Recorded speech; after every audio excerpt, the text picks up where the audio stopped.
Today on the homestead, we are talking about growing plants for seed. One of the things that here at Hickorycroft Farm we really like to focus on is seed saving. But seed saving is not only for the purpose of growing plants the next year, it's also for the purpose of growing plants throughout the winter. We don't have a long growing season here. We're in Zone 5B in Canada, and we get about 120 days, maybe tops. So there's a big window between the other days of the year to really come up with some creative ways to sprout and grow food for yourself without the garden as a backup. So today we're going to show you one of our plants. It's actually turnips that we have going to seed right now. So if you've been watching along with our videos for the last little while, you have seen this before. Not turnips, but often kale and things like that. We love to grow brassicas, and they are great for seed saving. Basically, they didn't get big enough to harvest. We left them covered to see if we could get seeds the following year, because turnips are biannuals, like many of the brassicas.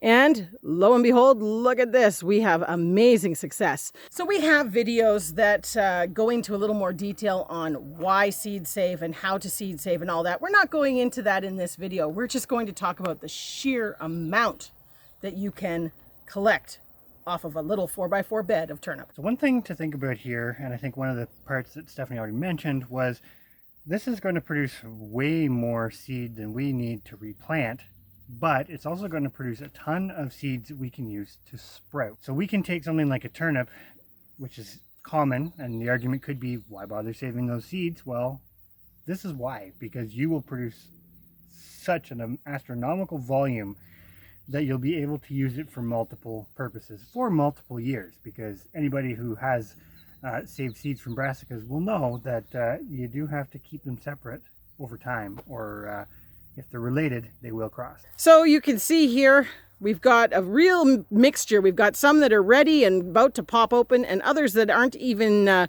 started to really dry out yet. But look at the thickness of these seeds.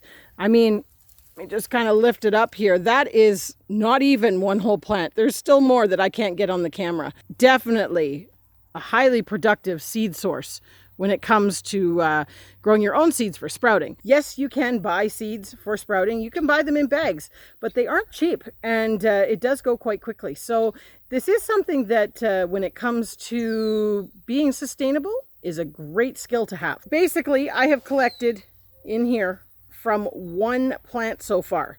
So there you can see I've kind of moved a little bit of the pods off to the side, and you can see there is a lot of seeds in there already. I don't know if we actually showed this, of what we're actually collecting. So for those of you who don't know, most brassicas have seeds like this. They're in a little pod, and basically you can tell the pod is ready, or the seed is ready to collect, when they pop open. So I'm going to do one right now, and I'll just show you. It doesn't take much. They just pop open like so. So another one, I have a container below me catching them. So all we're really doing here is rucking these around. This is a small scale, enough that the pods pop open. And once the pods pop open, the seeds fall into the container we have below.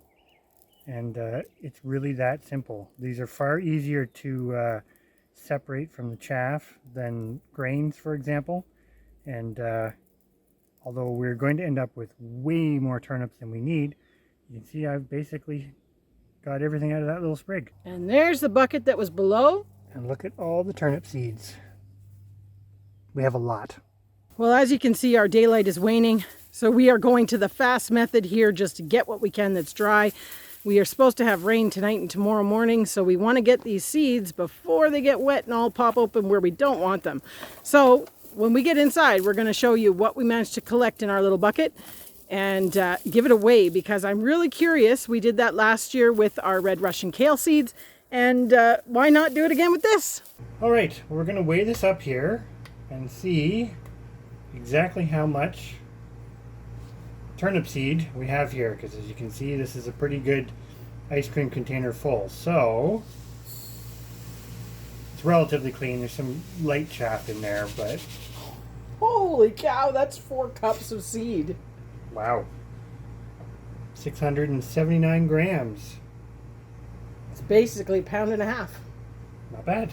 Well, we did a little bit of rough calculation, and that volume of turnip seed is about $26 worth of seed, give or take. There are some different prices out there for sprouting versus seed, like for growing for seed, etc. And that's But also still, Canadian. And that's also Canadian, and because it's seed, it doesn't include tax. There's a video on that somewhere else. But really, I think the point of this video is just to show you that the saving your own seeds for things that you are able to do can produce you a lot of high value product for like nothing, $0. That will more than replant what we need for the next few years. So we don't even necessarily have to have turnips go to seed every year, which is another advantage to producing that many seeds. So if you haven't tried saving your own turnip seeds or other seeds in general, that's a big topic, but definitely give it a try because it is worth it.